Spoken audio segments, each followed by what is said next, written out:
Hi friends, welcome to my channel. మీరు ఈ channel subscribe చేసుకుంటే వెంటనే సబ్స్క్రైబ్ చేసుకోండి. మరిన్ని జెన్యూన్ వీడియోస్ మరియు రివ్యూస్ అయితే పొందండి. అలాగే నా ఎక్స్ప్లెనేషన్ నచ్చినట్లయితే ఖచ్చితంగా ఒక లైక్ చేయండి. ఈ వీడియోలో వచ్చేసి మెగా అభిమానులు మరియు రామ్ చరణ్ గారి అభిమానులు ఎంతగా ఎదురు చూస్తున్న పెద్ద మూవీ యొక్క ఫస్ట్ గ్లిమ్స్ అయితే రిలీజ్ అయింది. మరి ఈ గ్లిమ్స్ రివ్యూ గురించి మాట్లాడుకుందాం.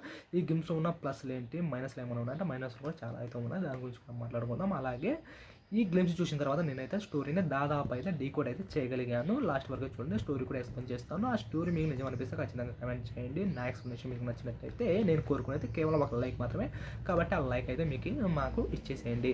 ముందుగా ఈ మూవీ టీజర్లో వచ్చేసి హైలైట్స్ వచ్చేసి రామ్ చరణ్ గారి లుక్ ఇచ్చేపోయి అంటే నేను ఓన్లీ హైలైట్ చెప్పవచ్చు. ప్రేక్షకులు రామ్ చరణ్ గారిని ఏ విధంగా చూడాలని కోరుకుంటున్నారు, ముఖ్యంగా ఫ్యాన్స్ రామ్ చరణ్ గారి యొక్క యాక్టింగ్ స్కిల్స్ కోరుకున్న ఆ విధంగా బుచ్చిబాబు గారు అయితే చూపించడం అయితే జరిగింది. రామ్ చరణ్ గారి నటన గురించి అయితే మనం ప్రత్యేకంగా చెప్పాల్సిన అవసరం లేదు. ఆయన ఇవ్వాల్సిందంతా ఈ సినిమాలో అయితే చేశారు. మొదట్లో కాస్త రొటీన్గా చేస్తున్నారని కాంప్లైంట్స్ అయితే చాలా వచ్చాయి, కానీ మగధీర సినిమాలో ఆయన వారియర్ కదా సూపర్ బాల్ లుక్ అయితే ఇచ్చారు. ఆయనలోని యాక్టింగ్ స్కిల్స్ రామ్ చరణ్ గారు చేసే రంగస్థలం మూవీతో అయితే చూపించారు. ఆయన మూవీతో సాధించిన విజయం అయితే నటుడికి అయితే చాలా గొప్ప అచీవ్మెంట్ అయితే సాధించారు. తర్వాత త్రిబుల్ సినిమాలో కూడా తన సహనటుడైన జూనియర్ ఎన్టీఆర్ గారు ఎంత పెద్ద నటుడో మనకు తెలుసు. మరి అటువంటి నటును కూడా కొన్ని సన్నివేశాల్లో, కొన్ని సిచ్యువేషన్లో, కొన్ని వార్ సీక్వెన్స్లో డామినేట్ చేసి త్రిబుల్ మూవీ సాధించిన సంచలనాత్మక విజయంలో రాజమౌళి గారి తర్వాత మేజర్ క్రెడిట్ అయితే ఆయన దక్కించుకోవడంతో ఆయన ఎంత గొప్ప నటుడు, ఆయనలోని నటన స్కిల్స్ అయితే మనం ఖచ్చితంగా మెచ్చుకోవాల్సి తీరాల్సిందే. అలాగే గేమ్ చేంజర్ మూవీలో కూడా చాలా అద్భుతంగా ఆయన నటించినప్పటికీ ఆ మూవీ పైన నెగిటివిటీ, ఆ మూవీ సాధించిన డిజాస్టర్ ఫలితం ఆయనలోని నటన కాస్త పేరు తీసుకురాలిపోయింది. కానీ ఇవన్నీ మూవీ గేమ్ చేంజర్ యొక్క నెగిటివిటీని తొలగించి ఈ మూవీలో వచ్చేసి చాలా సూపర్ బాగా స్క్రీన్ ప్రెజెన్స్ కానీ నటన స్కిల్స్ కూడా అద్భుతంగా అయితే అనిపిస్తున్నాయి. ముఖ్యంగా ఈ మూవీ యొక్క బ్యాక్గ్రౌండ్ స్కోర్ కూడా చాలా అద్భుతంగా రెహమాన్ గారు ఇవ్వడం అయితే జరిగింది. ప్రతి ఒక్క షాట్స్కి ఎలివేషన్ అయితే అద్భుతంగా ఇచ్చారు. ముందుగా రెహమాన్ గారు ఈ మూవీలో తీసుకుంటాము చాలామంది అయితే కామెంట్ చేశారు. అసలు రెహమాన్ గారు వచ్చేసి క్లాస్ మ్యూజిక్ ఇస్తారు. తెలుగులో ఆయన ట్రాక్ రికార్డ్ కూడా అంత పెద్ద గొప్పగా లేదు. తెలుగులో మూవీస్లో ఆయన చేసిన వాటిలో ఏది కూడా విజయం సాధించలేదు. పెద్ద లాంటి ఒక మాస్ మూవీకి ఆయన ఈ బీజం ఇవ్వగలరా, ఎలివేషన్ సీన్కి బ్యాక్గ్రౌండ్ స్కోర్ ఇవ్వగలరని అనుమానాలు అయితే ఉన్నాయి. కానీ అనుమానాలు అయితే దాదాపు అయితే పటాపంచలు చేశారని అయితే చెప్పవచ్చు. ఫస్ట్ రివిజన్ టెస్ట్లో లాంటిది ఈ టెస్ట్లో వచ్చేసి మూవీ టీం అయితే 100% సక్సెస్ అయిందని చెప్పవాలి. ఈ విధంగా ఈ మూవీకి వచ్చేసి ప్లస్ మ్యాచ్గా మనం చెప్పవచ్చు. ఈ మూవీ యొక్క లుక్ కూడా పుష్ప మూవీతో కాపీ అయితే చాలామంది అయితే మొదట్లో అన్నారు, కానీ మూవీ గ్లిమ్స్ చూసిన తర్వాత పుష్పకి బాపులో అయితే ఈ మూవీ అని చెప్పవచ్చు. రామ్ చరణ్ గారి యొక్క యాటిట్యూడ్ కూడా చాలా డైలాగ్ డెలివరీ కూడా చాలా అద్భుతంగా ఉంది. డైలాగ్స్ కూడా ఆయన కొట్టిన ఒక హెలికాప్టర్ షాట్ చూస్తే ఆ మూవీ ఆ సిగ్నేచర్ వచ్చేసి ఆ సిగ్నేచర్ చూసిన తర్వాత సినిమా ప్రేక్షకులే కాదు, క్రికెట్ ప్రేక్షకులు కూడా చాలా అద్భుతంగా ఫిదా అయిపోరాదు. ఎలాగంటే మీరు చాలామంది నేను కామెంట్స్ ఏమి చేస్తున్నారంటే ఆ హెలికాప్టర్ షాట్ మాకు కావాలి, అసలు సిఎస్కే టీము 180+ స్కోర్ను చేంజ్ చేయాలన్నా కూడా రామ్ చరణ్ గారు రావాల్సి ఉందని మాకు కావాలంటున్నారు. అలాగే ఎస్ఆర్ఎస్ టీం కూడా వరుస పరాజయాల నుంచి కోలుకోవాలి, విజయం సాధించాలంటే ఖచ్చితంగా రామ్ చరణ్ గారు రావాలి. అలాగే ఆర్సీబీ టీం కూడా ఈసారి కప్ కొట్టాలంటే ఖచ్చితంగా రామ్ చరణ్ గారు ఆ టీంలోకి రావాలనేది ఏ టీం యొక్క ఫ్యాండమ్లో ఆ టీం వాళ్ళు కోరుకుంటున్నారు రామ్ చరణ్ గారి యొక్క క్రికెట్ స్కిల్స్ చూసి. సో ఆ విధంగా ఈ టీజర్ అయితే రెండు తెలుగు రాష్ట్రాలతో పాటు ఇండియన్ క్రికెట్ మరియు సినిమా ప్రేక్షకులు అయితే ఉర్రూతలూగించి అయితే చెప్పవచ్చు. ఖచ్చితంగా మూవీ యొక్క టీజర్ అయితే అద్భుత రెస్పాన్స్ అయితే తెచ్చుకుంది. ఇదైతే ప్లస్. మన దీంట్లో మైనస్లు ఏమైనా ఉన్నాయంటే కాస్త మైనస్లు కూడా మనం మాట్లాడుకోవాలి. అదేంటంటే ఈ మూవీ వచ్చేసి స్పోర్ట్స్ బ్యాక్డ్రాప్లో అయితే వచ్చింది, కాబట్టి స్పోర్ట్స్ బ్యాక్డ్రాప్లో అది కూడా క్రికెట్ వచ్చేసి జెంటిల్మెన్ గేమ్ వచ్చేసి అంత రగుడు లుక్ అయితే మనకు అవసరం అని అయితే అంటున్నారు. ఎందుకంటే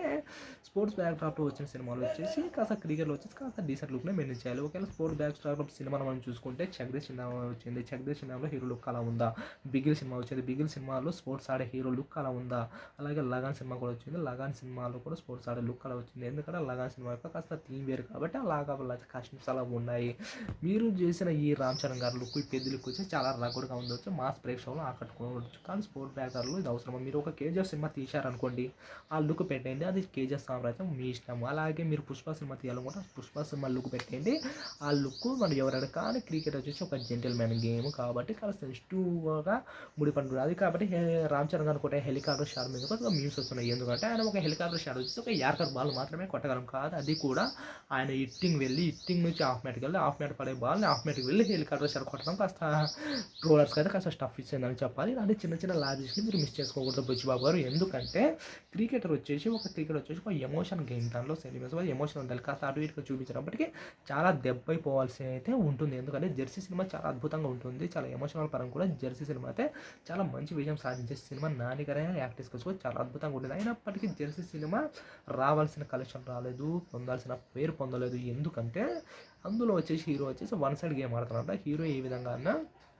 గెలుస్తూనే ఉంటుంది, ఆపోనెంట్ అయితే ఉండరు. సో ఆ విధంగా గెలిచి క్రికెట్ గేమ్లో అలాంటివి ఉండవు కాబట్టి ఏ సిచ్యువేషన్లో ఏ బ్యాటర్ పోతాడో ఇలాంటి లాజిక్స్ అనేవి క్రికెట్స్లో ఉంటాయి కాబట్టి ప్రేక్షకులు దాన్ని గమనిస్తారు. కాబట్టి ఆ సినిమాలో విజయం సాధించలేదు. క్రికెట్లో కూడా ఇలాంటివి ఉంటాయి అనమాట. మీరు హాఫ్ నెట్కి వచ్చి హెలికాప్టర్ షాట్ కొట్టడం అయితే కుదరదు.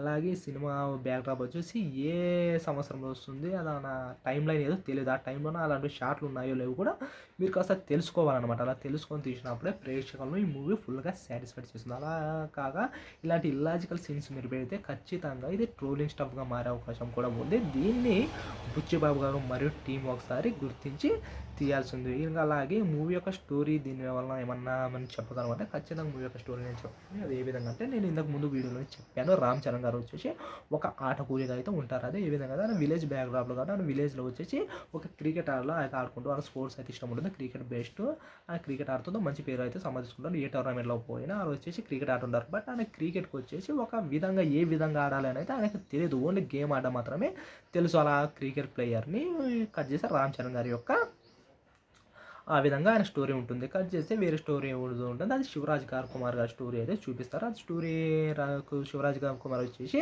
ఒక కోచ్ ఉంటారు. ఆయన కోచ్ వచ్చేసి ఒక స్టేడియంలో లేదా ఒక మైదానంలో ఆయన కోచ్ ఉంటారు. వాళ్ళ వచ్చేసి క్రికెట్ అయితే నేర్పిస్తుంటారు. ఆయనకు అపోనెంట్గా విలన్గా జగపతి బాబు ఉంటారు.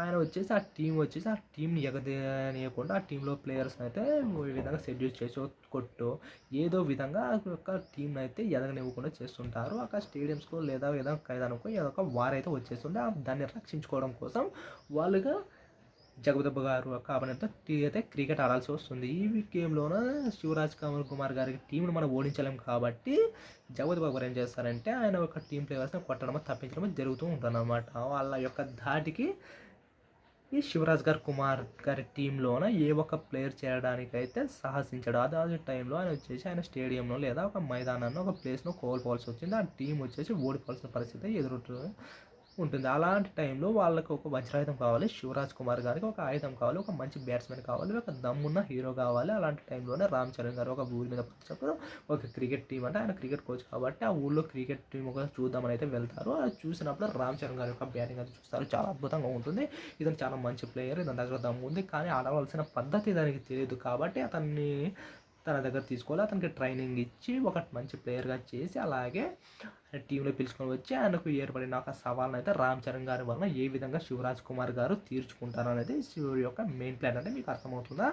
శివరాజ్ కుమార్ గారు వచ్చేసి ఒక టీంను లీడ్ చేస్తుంటారు. ఆ టీంను వచ్చేసి జగపతి బాబు గారి యొక్క టీంపై ఆపోనెంట్కి అయితే మ్యాచ్ జరుగుతుంది. జగపతి బాబు గారు వచ్చేసి వాళ్ళ టీంను ఓడించలేక వాళ్ళ ప్లేయర్స్ని కొడుతుంటారు అనమాట.